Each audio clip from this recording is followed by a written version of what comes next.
네, 안녕하세요. 농구 좋아하는 럿볼입니다. 오늘 들려드릴 이야기도 꽤 흥미로운데요. 세상에는 다양한 스포츠 만화들이 존재하며 여기서 가장 최고의 인기와 판매 실적 기록을 보유한 것은 당연 슬램덩크입니다.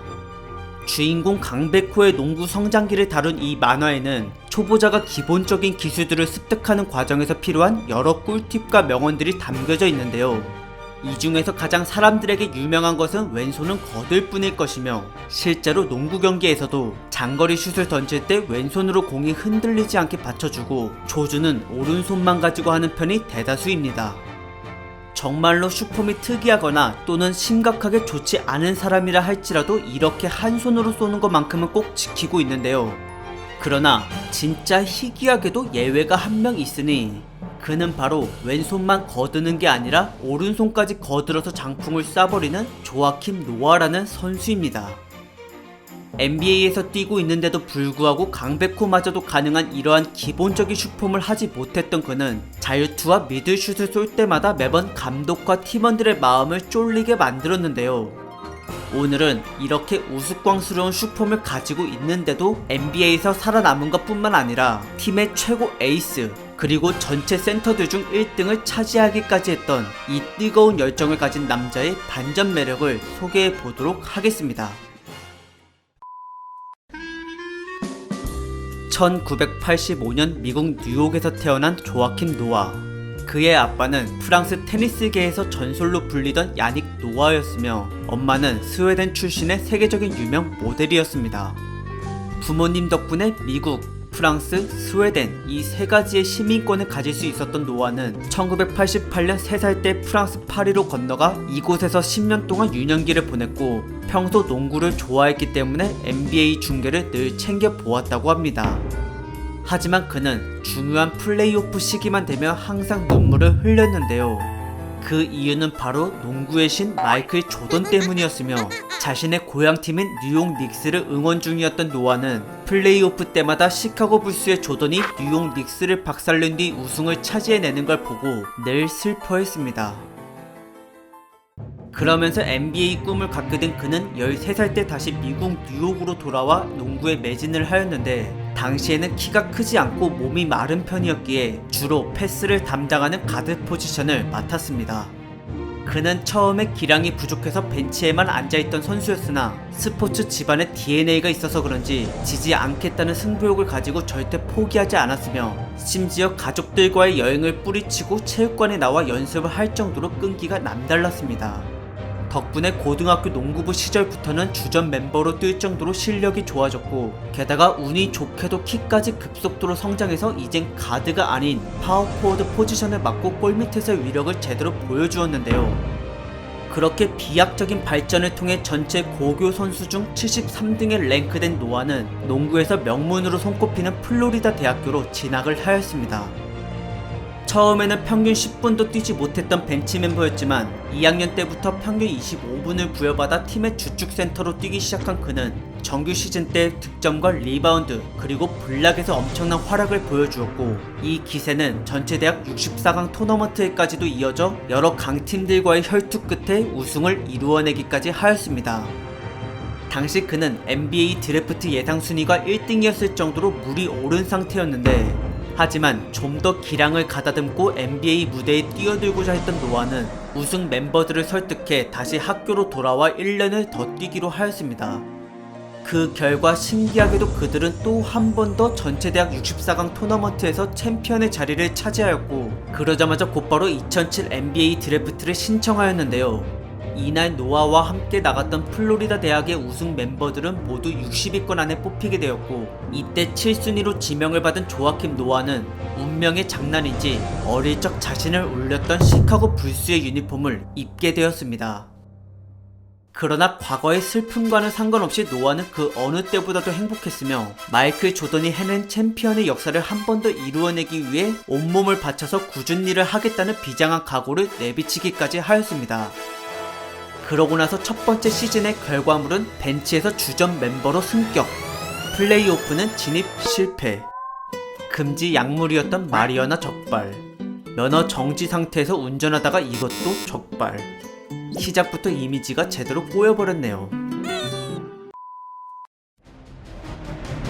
약간의 불미스러운 해프닝이 있었지만 노아는 연습과 경기에서만큼은 항상 성실했기에 두 번째 시즌부터 자신의 역량을 제대로 발휘할 수 있게 되었습니다. 게다가 때마침 엄청난 스피드의 운동 능력을 바탕으로 훗날 역사상 최연소 MVP를 차지하게 될 선수 데릭 로즈까지 새로 들어오는 바람에 시카고의 전력은 훨씬 더 강해졌습니다. 덕분에 팀은 플레이오프에 진출할 수 있게 되었으며 비록 여기서 1라운드에 탈락을 하기는 했지만 치열한 연장전 접전 도중 노아가 몸을 날려서 공을 빼앗고 그대로 덩크까지 꽂아버리면서 상대 핵심 에이스를 퇴장시키게까지 만든 그 순간은 시카고 팬들에게 잊혀지지 못할 명장면으로 남았습니다. 성난 황소를 표현한 팀의 로고처럼 불같은 성격을 지닌 노아는 몸싸움에 적극적인 것뿐만 아니라 때론 야수같이 괴성을 지르며 경기장의 분위기를 쥐어잡곤 했는데요. 이는 과거 자신이 롤모델로 삼았던 케빈 가넷이란 선수에게 영향을 받은 것이며 이러한 야수같은 모습은 팀의 사기를 증진시키는데 폭발적인 효과를 내주었습니다. 근데 막상 케빈 가넷한테 거칠게 당하고 나서부턴 그에 대한 존경심이 한순간에 사라졌습니다. 더티 플레이랑 말로 멘탈 흔들어버리는 트래시 토크에 질려버렸다고 하네요. 그리고 노아가 싫어하게 된 사람이 또 한 명 생겼는데요. 그는 바로 당시 MVP를 2번 연속 달성해낸 리그 최고의 선수로 올라선 르브론 제임스였습니다. 2010 플레이오프 1라운드 때의 이 둘의 신경전은 장난이 아니었는데 당시 고득점을 내며 큰 점수차로 앞서고 있던 르브론이 승리를 미리 자축하는 것 마냥 대놓고 약 올리면서 춤을 추자 이에 화가 난 노아가 똑같이 르브론을 발끈하게 만들 정도로 심한 욕을 했던 적이 있었습니다. 비록 경기는 한 번을 빼고 모두 패배해서 탈락을 당하긴 했지만 상대의 명성과 상관없이 굴복하지 않으려 했던 노아의 뜨거운 승부욕은 앞으로 시카고가 전성기를 맞이하는데 큰 보탬이 되었습니다. 2m 11cm의 키로 센터를 맡으며 시카고의 골밑을 책임지고 있었던 조아킴 노아. 수비의 강점을 가지고 있었던 그는 리바운드와 블락 그리고 도움 수비에 늘 적극적이었으며 워낙에 날렵하고 타이밍을 잘 맞출 줄 아는 선수이다 보니 반칙 없이 공만 쳐내는 것은 물론이고 때로는 과감하게 스틸까지 시도하기도 했습니다. 하지만 공격대에는 장거리 슛을 두 손으로밖에 던지질 못하는 고질병과 골밑에서의 부족한 공격 스킬 때문에 득점에선 크게 주목을 받을 만한 활약을 하진 못했는데요. 대신에 이거를 커버하고도 남을 만한 장점들을 더 보유하고 있었습니다. 어릴 때 선수들의 움직임을 조율하고 패스를 뿌려주는 가드 포지션을 맡은 경험 덕분에 그는 현재 센터임에도 불구하고 게임을 조립할 줄 아는 뛰어난 농구 지능을 가지고 있었고 거기에 팀원을 살리는 이타적인 마인드까지 갖췄기에 매번 스크린 몸빵을 서주거나 넓은 시야와 함께 센스 있는 패스로 팀 승리에 많은 기여를 하였습니다. 특히나 그는 공격 때만 되면 당시 기량이 최고점에 달해 있었던 데릭 로즈와의 찰떡 호흡을 자랑했는데 그 결과 팀은 놀랍게도 마이클 조던 시대 이후 13년 만에 동부 1등을 차지해내고야 말았습니다.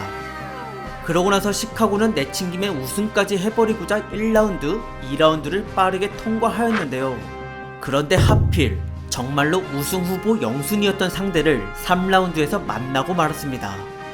그건 바로 마이애미 히트 팀을 이끌고 있었던 르브론 제임스.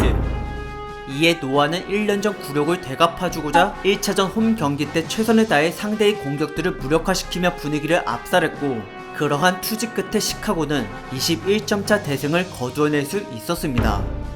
선취점을 순조롭게 가져갔던 노아는 2차전에서도 수비와 공격에서 여러 활약을 펼치며 2연승을 마저 따내려 했는데요. 하지만 그 순간 르브론이 각성을 해버렸는지 그는 이때부터 시카고를 평균 28.5득점으로 4경기 모두 연달아서 뭉개버리고 말았습니다. 순식간에 탈락을 해버린 노아는 데릭 로즈와 함께 다시 한 번 더 우승을 목표로 11-12 시즌에 뛰어들었고 이번에도 마찬가지로 동부 1등을 달성한 뒤 플레이오프에 돌입을 하였습니다.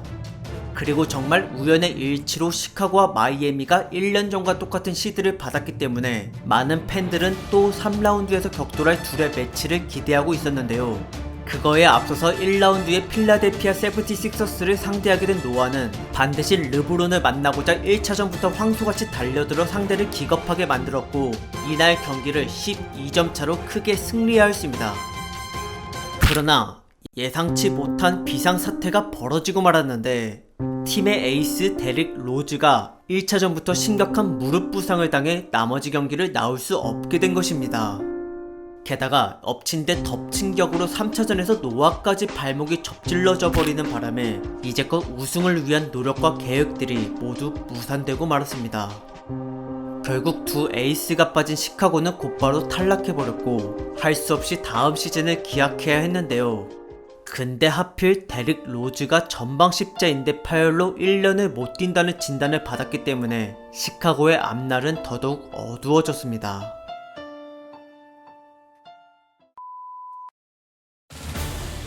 드래프트 때 온몸을 바쳐서 팀을 위해 뛰겠다고 약속을 했었던 조아킴 노아. 이 말을 지키고자 그는 자신의 단짝 로즈의 목까지 최선을 다해서 공격과 수비에 적극적으로 가담하였습니다. 공격을 할 때에는 전술의 가장 기초이자 시작점이 되는 스크린 몸빵을 아끼지 않았으며 골밑에서 득점을 하더라도 더 박력있게 해서 매번 팀 분위기를 끌어올렸고 어시스트와 리바운드 그리고 블락 등 장거리 슛을 제외하고는 모든 방면에서 팀을 살리기 위한 필사적인 모습을 보여주었습니다. 그리고 이러한 노력 끝에 노아는 한 경기에 23득점, 21리바운드, 11블락이라는 역사상 레전드급의 기록을 달성해내는 동시에 곧바로 생애 첫 올스타에 뽑히기까지 했는데요. 선수단의 전력이 약해졌는데도 불구하고 이렇게 팀을 먹여 살리는 노아 덕분에 시카고는 팀 성적에 대한 부정적인 예측을 뛰어넘어 한 번 더 플레이오프에 진출할 수 있게 되었습니다. 그러나 사실 노아는 너무 무리한 나머지 정규 시즌 막바지에 족저 근막염으로 발에 통증을 앓고 있었는데 그래도 그는 이를 참으면서까지 플레이오프 출전에 감행을 하였습니다. 움직일 때마다 고통이 몰려온다 해도 팀의 분위기를 위해 아픔을 내색할 수도 없었던 그는 센 척을 해서라도 핏대를 내세우며 덩크를 꽂고 고함을 쳤으며 한 번이라도 더 공격 기회를 건져내고자 추가 부상을 무릅쓰고 몸싸움과 리바운드에 적극적으로 뛰어들었습니다. 덕분에 시카고는 1라운드를 어렵게나마 4대3으로 승리할 수 있었고 이러한 노아의 투혼은 2라운드에서도 이어졌는데요. 하필 상대가 또 르브론의 마이애미 히트라 어려운 승부가 될 것 같았지만 죽어도 그에게 지기 싫어했던 노아는 온 힘을 다해 수비를 하고 몸을 날려 공격권을 지켜냈으며 심지어 르브론과 마이애미 선수들의 멘탈을 흔들기 위해 갖가지 신경전을 벌이기까지 하였습니다. 그 결과 시카고는 1차전이 원정이었음에도 7점차 승리를 거둬 쾌조의 스타트를 끊었는데요. 하지만 점점 깊어지는 발쪽의 고통과 너무나도 비교되는 전력의 열세를 극복하기에는 한계가 있었기에 노아는 또 내리 4연패를 당하면서 르브론에게 무릎을 꿇고 말았습니다.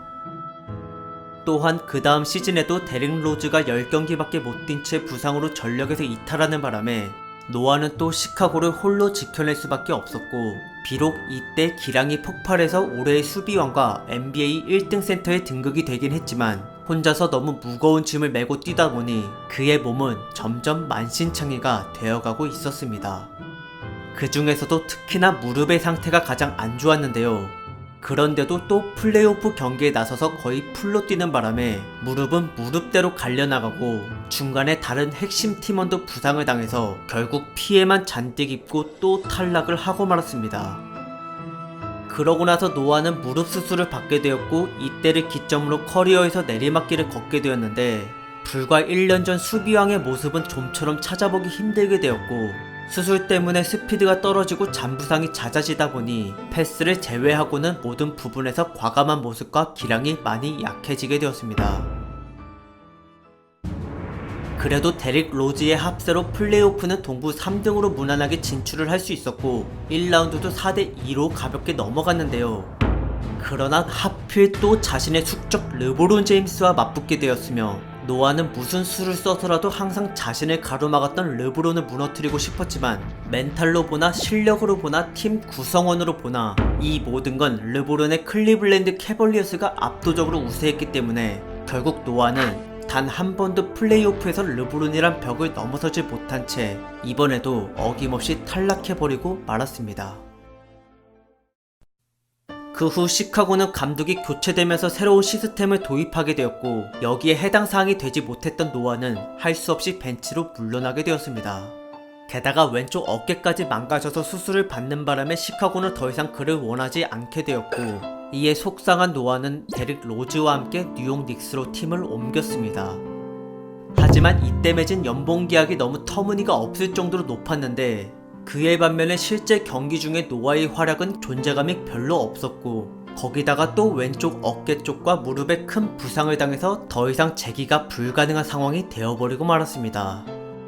끝내 노아는 계약이 2년 남아있는데도 팀에서 방출을 당하게 되었고, 다행히 18-19 시즌 도중에 잠시 멤피스 그리즐리스와 계약을 맺고 경기를 뛰긴 했지만 시즌이 끝나고는 재계약을 체결하지 못했으며 현재까지도 NBA 팀들로부터 아무런 러브콜을 받고 있지 못하고 있습니다.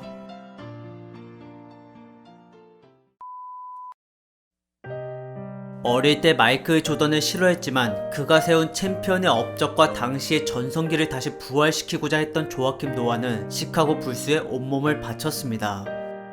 핵심 에이스 데릭 로즈가 부상으로 빠져서 팀 분위기가 암울해진 상황이 있었지만 이러한 위기에 굴복하기 싫었던 노아는 몸이 망가지는 한이 있더라도 모든 걸 희생해 수비왕을 달성할 정도의 활약을 보여주었고, 그 덕에 시카고는 오랫동안 플레이오프 순위권에 도달할 수 있었습니다.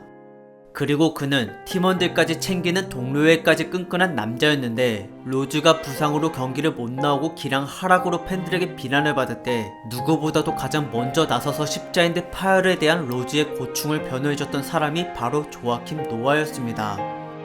이렇게 주위 사람을 헤아릴 줄 아는 그는 폭력으로 고통을 받는 청소년과 그 사회 문제에 대해서도 많은 자선 활동을 하였는데, 폭력을 반대하고 대신에 스포츠와 예술을 권장하는 취지로 영상을 만들고 여러 사회 공헌을 했던 노아는 미국뿐만 아니라 해외에서도 이러한 긍정적인 에너지를 주고자 하는 노력들을 해왔습니다. 비록 뉴욕 닉스 시절 연봉은 높은데 부상만 당한다고 해서 먹튀라며 놀림을 받고 출전 시간을 불만 삼아 감독과 자꾸 싸우는 바람에 말년에 문제아로 찍히긴 했지만, 이는 당시 노아와는 별개로 원년 멤버들과 뉴욕 닉스 사장 간의 불화 때문에 팀 자체가 망가져버려서 매우 혼란한 상황이기도 했습니다. 그래도 뉴욕을 나와 멤피스에서 뛸 때는 이전과 똑같이 행복한 농구를 했었고, 종종 과거 시카고 때의 전성기 활약을 보여주기도 했는데요. 지금은 아무도 불러주질 않아서 그의 경기를 보지는 못하고 있지만 시카고 시절의 열정과 끈기, 그리고 그가 지녔던 뜨거운 승부욕을 떠올려 본다면 은퇴를 앞둔 시점에서 한 번쯤은 시카고 불스가 조아킴 노아를 써주지 않을까 하는 생각이 들기도 합니다.